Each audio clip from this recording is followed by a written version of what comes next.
Terima kasih Tuhan Yesus yang baik. Kau Bapa kami yang patut kami andalkan sepanjang hidup kami. Haleluya Yesus.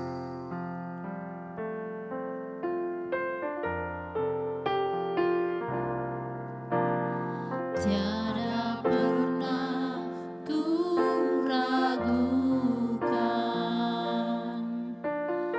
kasih setiamu ya Tuhan. Setiap waktu dalam hidupku tak pernah kau tinggalkan. Meski langit tampak suram, awan gelap pun menghadang, hadapi badai, lewati gelombang, tak pernah kau tinggalkan diriku.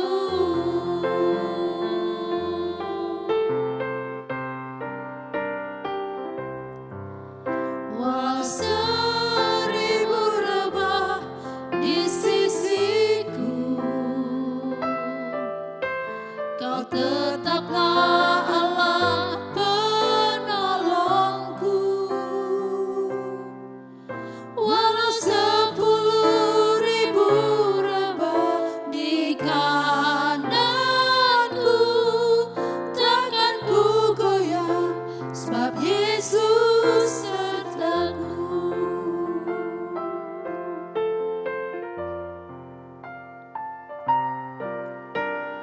Tiada pernah ku ragukan kasih setiamu ya Tuhan. Setiap waktu dalam hidupku tak pernah kau tinggalkan.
seribu rebah di sisiku, Kau tetaplah Allah penolongku. Walau 10.000 rebah di kananku, takkan ku goyah, sebab Yesus sertaku. Takkan ku goyah, sebab Yesus sertaku. Takkan ku goyah, sebab Yesus sertaku.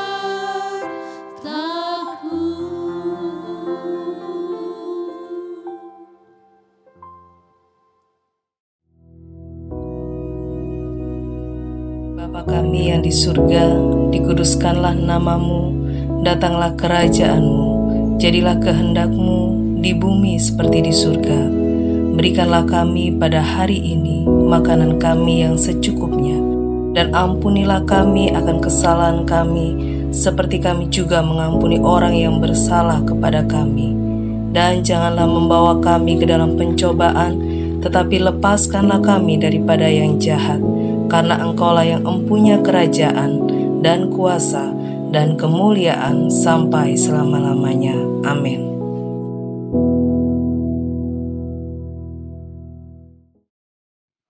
Shalom, selamat pagi, selamat berjumpa kembali. Dan hari ini menjelang Jumat Agung, hari di mana kita mengingat kembali pengorbanan yang luar biasa, pengorbanan yang menyelamatkan kita. Kita mau sama-sama merenungkan kebenaran firman Tuhan. Dan saya ajak kita untuk buka dalam 1 Yohanes pasal yang pertama. Kita baca 4 ayat ya.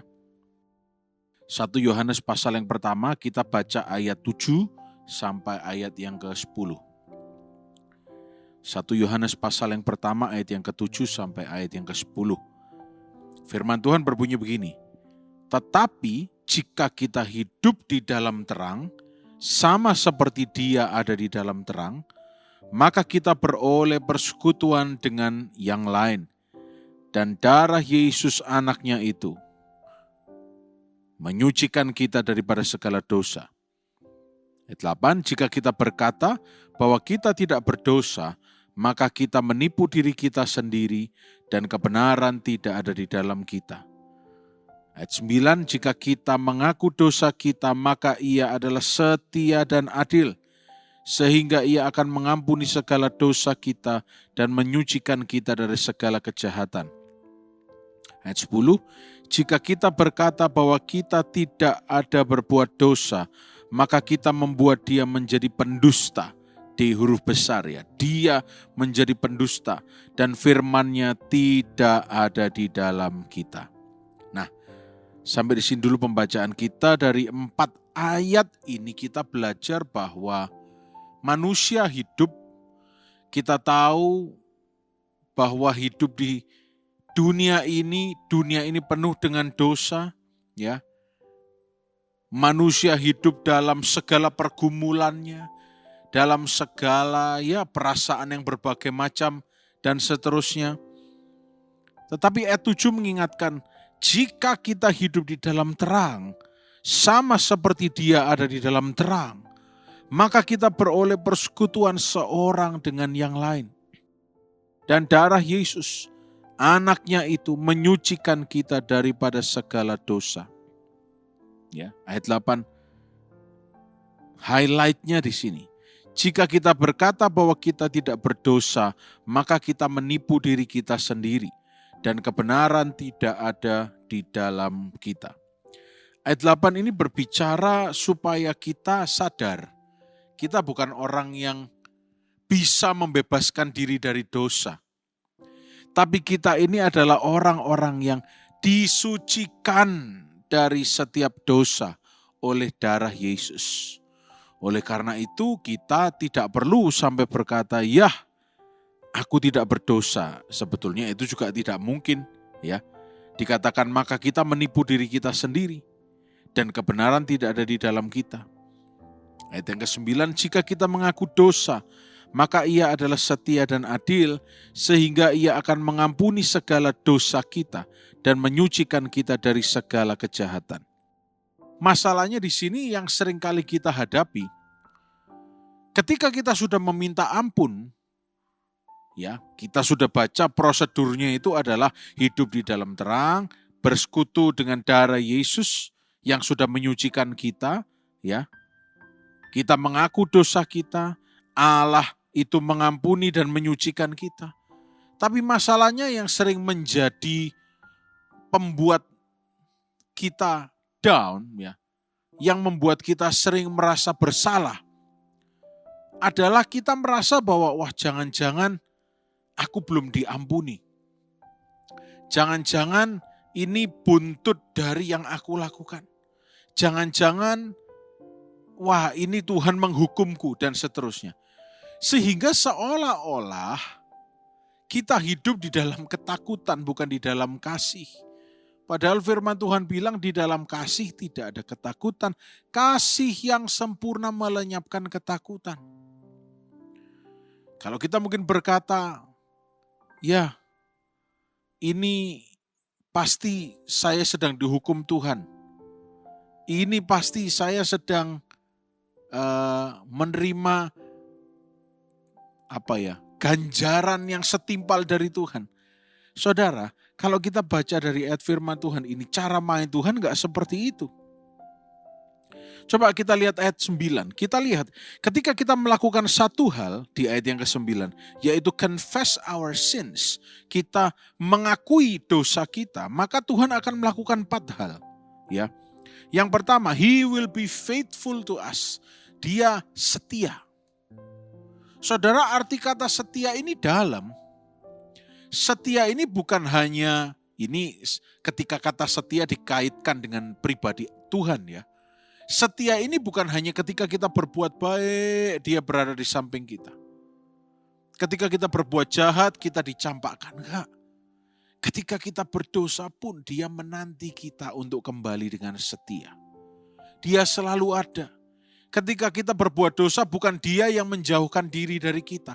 Kita yang menjauhkan diri dari Allah karena kita jatuh ke dalam dosa. Ya. Tetapi bukan berarti Allah benci orang yang berdosa. Yang Allah benci, yang Tuhan benci itu dosanya. Allah tidak pernah membenci kita. Kalau dia membenci kita, tidak ada yang namanya Jumat Agung besok. Gak ada yang namanya dia mati bagi setiap kita supaya dia menanggung semua dosa kita. Dia tidak benci kita, dia tidak benci saudara. Kita dikasihi, kita dicintai. Tapi kita semua tahu dia tidak bisa bergaul dengan dosa karena dia adalah kudus. Tapi di dalam hal ini dia itu setia. Dia itu setia. He is faithful. He will be faithful to us. Dia Tuhan yang setia. Ya. Dia setia dalam melakukan pekerjaannya. Dia memulai karya yang baik. Dan firman Tuhan bilang dia akan meneruskannya sampai pada kesudahannya. Dia itu Allah yang setia. Jangan sampai iblis memelintir pikiran kita dan berkata bahwa wah, Allah tidak setia. Firman Tuhan bilang jika kita tidak setia itu dia tetap setia. Oleh karena itu, saudara, ketika kita mengaku dosa kita, yang pertama yang harus kita lakukan, yang pertama yang harus kita sadari maksud saya, yang Tuhan lakukan yang pertama, Tuhan itu tetap setia. Yang kedua, He will be just with us. Dia adalah Allah yang adil. Nah, kalau kita berbicara keadilan, tentunya kita berbicara mengenai timbangan yang setara, ya. Digambarkan seperti timbangan. Adil, ini berbicara mengenai, ya tentunya ketika kita jatuh dalam dosa akan ada konsekuensinya. Ya betul, ya betul. Tapi bukan berarti itu sebuah penghukuman. Itu karena kita kepleset, ya pasti kita jatuh. Tapi setelah jatuh, tangan dia ada untuk menopang. Loh, bisa nggak kalau saya jatuh, nggak sampai tergeletak, bisa karena tangan Tuhan menopang. Tetapi tetap ketika kita menjatuhkan diri, ya, dengan sengaja jatuh dalam dosa, ya, kita pasti mengalami konsekuensi. Tapi Tuhan mengampuni. Dia Tuhan yang setia, dia Tuhan yang adil. Adil dalam hal ini, ya, dia akan, memang kalau ada celah, ya, seperti Ayub, Tuhan akan mengizinkan, ya, iblis memang ada celah dalam diri Ayub. Tuhan adil. Kalau Tuhan gak adil, gak boleh iblis. Dia gak ada celah, padahal ada celah. Nah, itu Tuhan gak adil.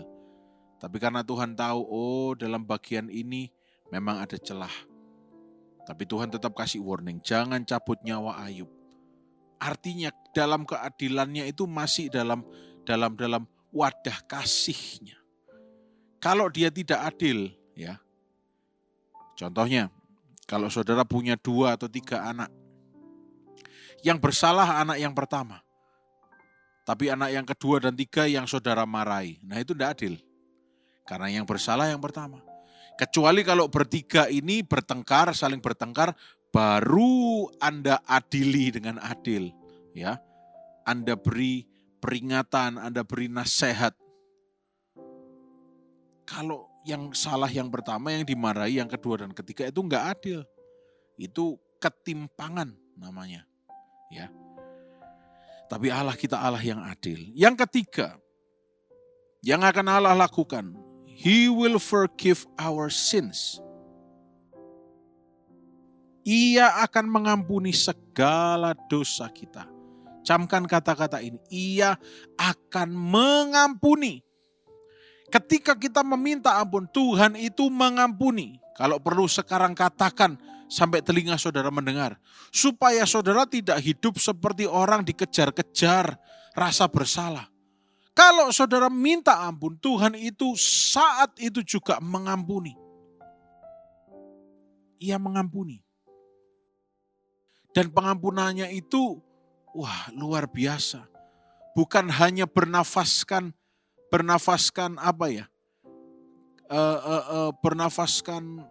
sesuatu yang dangkal. Tapi pengampunannya itu berbicara mengenai bagaimana dia mengasihi, dia menerima kita apa adanya. Dia mengerti kebandelan kita. Dia memahami kita. Dalam sekali pengampunannya ini. Dan dalam pengampunannya ini bernafaskan, pergilah dan jangan berbuat dosa lagi. Walaupun dia mungkin maha tahu, suatu hari kita tidak mendoakan. Mungkin kita bisa kepleset. Tapi dalam pengampunannya yang sempurna, ketika kita minta ampun, kita dibenarkan. Oleh karena itu, kita gak perlu takut untuk kepleset lagi karena pengampunannya membenarkan kita. Karena ada Roh Kudus yang menuntun kita. Yang keempat, ketika kita meminta ampun, kita mengakui dosa kita, apa yang Dia akan lakukan? He will cleanse us from all unrighteousness. Dia akan menyucikan kita dari segala kejahatan. Ketika kita benar-benar meminta ampun, Dia akan menyucikan kita dari segala unrighteousness, ya, ketidakbenaran, kejahatan. Kita akan dibasuh, dibersihkan, disucikan. Dan ayat yang ke-10 menegaskan, jika kita berkata bahwa kita tidak ada berbuat dosa, maka kita membuat Dia menjadi pendusta dan firman-Nya tidak ada di dalam kita. Saya akan akhiri di ayat ini. Ayat ini menegaskan bahwa sebetulnya semua kita ini pendusta, semua kita ini berdosa, dan kita perlu diampuni oleh Tuhan Yesus. Bukan berarti setiap hari kita meminta ampun, tapi kita punya mindset orang-orang yang diampuni, mendapatkan pardon, mendapatkan pengampunan dari Tuhan. Ya, mendapatkan kasih-Nya. Sehingga kita tidak lagi hidup di bawah perasaan bersalah, kita tidak lagi hidup di bawah kegelapan yang membuat kita ketakutan, kekhawatiran berlebihan. Tapi seperti ayat 7 katakan, kita hidup di dalam terang, sama seperti Dia ada di dalam terang. Ketika kita hidup di dalam terang, kata ayat 7, kita beroleh persekutuan seorang dengan yang lain dan dengan darah Yesus. Ingat saudara, Darahnya menyucikan, darahnya membasuh kita, menyembuhkan kita. Kita sudah diampuni. Dan Yesus berkata, pergilah dan jangan berbuat dosa lagi. Apakah orang yang dikatakan itu akan sempurna dan tidak berbuat dosa lagi? Mungkin orang itu akan berbuat dosa lagi. Mungkin dosanya skalanya lebih kecil. Tapi itu dosa. Tapi orang ini sadar, iya ya, aku sudah diampuni. Semakin hari semakin dibenarkan. Bukan firman Allah kurang berkuasa. Roh memang menurut, tapi daging ini lemah, saudara. Oleh karena itu, jangan sampai kita lost dalam hal ini, dalam mindset pikiran kita. Bahwa ketika kita minta ampun, Tuhan pasti dan langsung mengampuni kita. Ya. Dan jangan punya mindset yang sebaliknya. Justru kita berkata, oh aku tidak berdosa kok. Mustahil. Semua kita ini orang yang berdosa. Tapi kita semua dibenarkan. Orang-orang yang dibenarkan. Sehingga kita layak untuk berjalan dalam rencananya Tuhan. Sehingga kita disebut anak-anaknya. Dan kita semua pasti memperoleh hari depan yang penuh dengan harapan. Puji nama Tuhan, mari kita berdoa. Tuhan Yesus yang baik, terima kasih. Menjelang Jumat Agung dan Paskah, kami mengingat pengorbanan-Mu di atas kayu salib. Dosa-dosa kami telah diampuni. Dan kami tidak hidup sebagai orang yang di bawah penghakiman, hukuman dosa. Tapi kami hidup di bawah kasih karunia Tuhan. Kami hidup di bawah anugerah Tuhan. Terima kasih kami terima kebenaran firman-Mu.